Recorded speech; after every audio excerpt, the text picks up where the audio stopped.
All right, boys and girls, today I'm going to go over a variety of ways in which you can come up to the virtual whiteboard and participate with live annotation as a class. So there's a couple of different ways to go about this. Your teacher needs to turn it on in order for you to be able to do it. Right now, I am looking at an iPad student view and it is not turned on. You need to make sure to follow your teacher's expectations and directions when using live annotation. All right, so I'm going to give you some examples. As the teacher, I am now going to turn on the annotation, and you can see the student view. This pencil has now popped up in the bottom left corner. In order to start writing on the screen, you would click on that and you're going to see a variety of different options. There is pen, highlighter, line, arrow, rectangle, oval, text, color, eraser, undo, redo, and clear. So depending on what kind of activity you are going to be doing, you are going to use a different tool.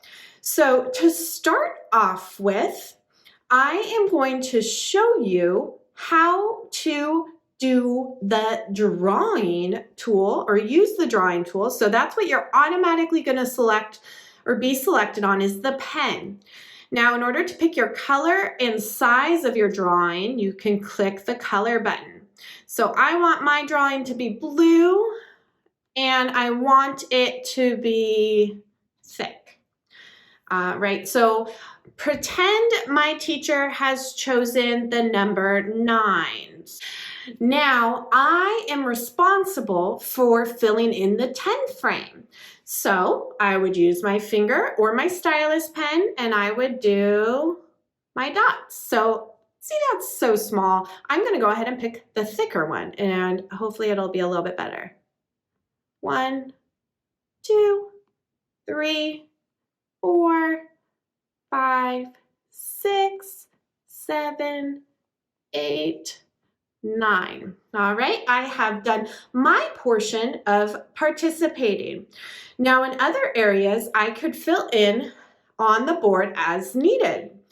Moving over to the text option, so for this activity, I am not going to use pen because the students have been instructed to add examples into these boxes. If we use the pencil or the highlighter, it's going to be too large. So we're going to use the text feature, the T right there. So I click on it one time and then I press where I want to type. So I'm going to put right there. All right, so now you can see it's blinking, ready for me to type. There's a couple things up here. You can pick your color in which you type, or maybe your teacher has assigned you a color. You can also pick the size that you type by moving this circle to type smaller or larger. Depends on what kind of activity you are doing. Now, I'm thinking of an example of a place and I am going to write house. So I will go ahead and type, spell as best I can. You will see that there are some suggestions up here. If you know your sight words or are good at decoding your words, you can pick one of these options if you did not know how to spell house. It's kind of like a word wall. So I'm going to click right there. All right, I added house.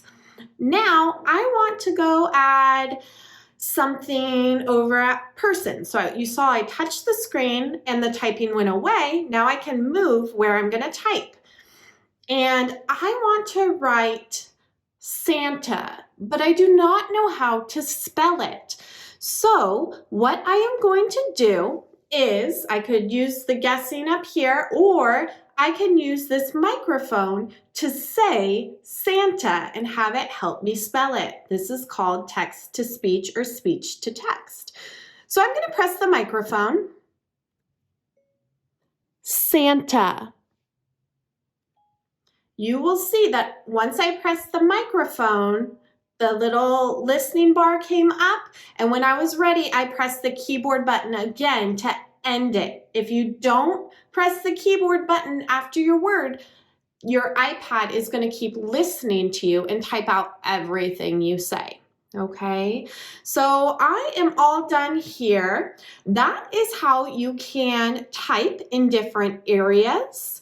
When you are done, you can either erase, undo, or my teacher, myself, has the students clear their board when it's time.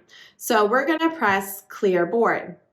Now that you know the basics of live annotation, you're ready to get started. Have fun!